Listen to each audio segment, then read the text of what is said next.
Yo, what's up? Ako nga pala si Stamp at isa akong local artist dito sa Baguio City at under ako ng Northfield Records, yan. At kung gusto mo pa akong makilala ng lubos, panoorin mo 'to ng buo.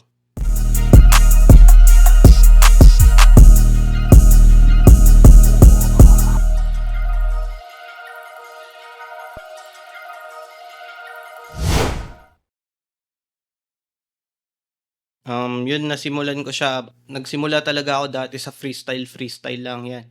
Mahilig din ako lumaban 'yan, buma-battle ako dati online, nagtayo din ako ng liga ko dati yung sa online rap battle nung pandemic yun. Dun siya nagsimula, nung sumusulat-sulat lang ako ng pang-battle gano'n hanggang sa nagawa ko yung 2020 gano'n. 2020 yata yun, basta yung pandemic yun, online rap battle yun, bumuo ako nun. Ayun, yun yung unang pinasukan kong grupo dati yung Seven Drops yan. Shoutout sa mga kasama ko dun dati, sila JDV yan, si Kailian ko, si Jimwell yan. Shoutout sa inyo mga pa. Yung dalawa, si JDV tsaka si Jimwell talaga yan. Si Jimwell kasi kasama ko siya dati sa, yun, nagbi-mix, tas nalaman ko, kalugar ko siya, kaprobinsya ko siya, kaya medyo naglapit kami. Tas si JDV naman, mas, yun, talagang dikit ko rin kasi parehas kaming bumabattle, ganun. Yeah. Ano kasi siya, nag-start yun sa Marahuyo Records, yun pala yung una. Tapos naging 7 na lang kami kasi kami na lang yung 7 active nun. Ang hirap mamilit na pumunta dito, pumunta diyan, gano'n. Siyempre busy din, busy, gano'n. Hanggang sa yun, kaming 7 lang talaga yung nag-push na ituloy pa yung pagra-rap.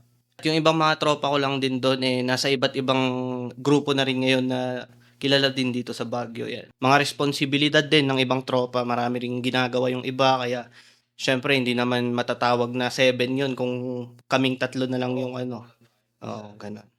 Bale gumawa kami nung tropa ko, yan, si Miko, yan, shoutout sa Dos Tiros, yan, kaming dalawa yun, dalawa lang kami dun at yun, hanggang ngayon siyempre repin pa rin yun kahit papaano, dalawa kaming magkasama dun, eh.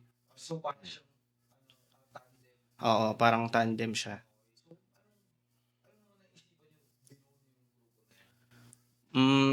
Kumbaga parang gusto namin na dalawa lang kami kasi 'di ba sa mga collab masyadong marami gano'n. Ta's naisip ko, "Tol, dalawa lang kaya tayo?" Gumanon ako ta's umokey din naman si dalawa lang, oo. Sa kahit anong kanta dalawa lang kami gano'n. Ayun, busy na rin si Miko, 'yan, mag-a-abroad na yung tropa, eh. Wala namang naging problema, parang mas parang naka-focus pa ako ng parang mas naka-focus ako nung naging mag-isa ako kasi may mga gusto akong gawin na hindi ko kailangan ng agreement ng iba, gano'n, parang gano'n. Um, Halo-halo na lahat, O-Side, Olgang, lahat ng mga sila Heb Abi, lahat ng mga iba't ibang klase ng tunog, genre, gano'n, pinapakinggan ko. Yun nga 'no, bale nakapasok ako nun, yun, event yun sa may Adamos. Siya, about siya sa battle rap, 'yan. Sa Wasakan Kalye yun, shoutout kay Kuya Ken.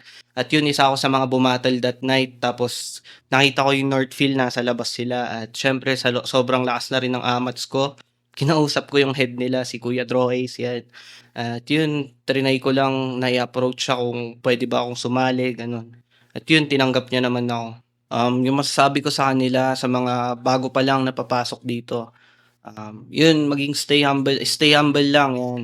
'Wag masyadong malaki ulo at tuloy-tuloy lang sa lahat ng mga balak niyong gawin, 'yan. Pakikisama 'yan, kailangan din ng pakikisama diyan mga pare ko, at respeto sa isa't isa. Yun ang masasabi ko sa inyo, subaybay lang kayo mga par at tuloy-tuloy natin 'to. Maraming maraming salamat agad sa mga sumusuporta sa akin diyan at abang lang kayo, marami pa akong ilalabas para sa inyo. Kaabang-abang 'tong mga 'to, tuloy-tuloy kami sa paggawa ng music ngayon at tsaka ng mga music videos, 'yan. Once again, ako nga pala si Stump at under ako ng Northfield Records. At yun, wag niyo kakalimutang mag-subscribe sa YouTube channel namin, Northfield Records, sa Facebook page namin, Northfield Records, at sa IG namin, Project Northfield. Yan, shoutout sa mga tropa ko diyan sa Luacan, shoutout kay misis ko, kay Ann, at shoutout kay mama. Makukuha din natin 'to, ma.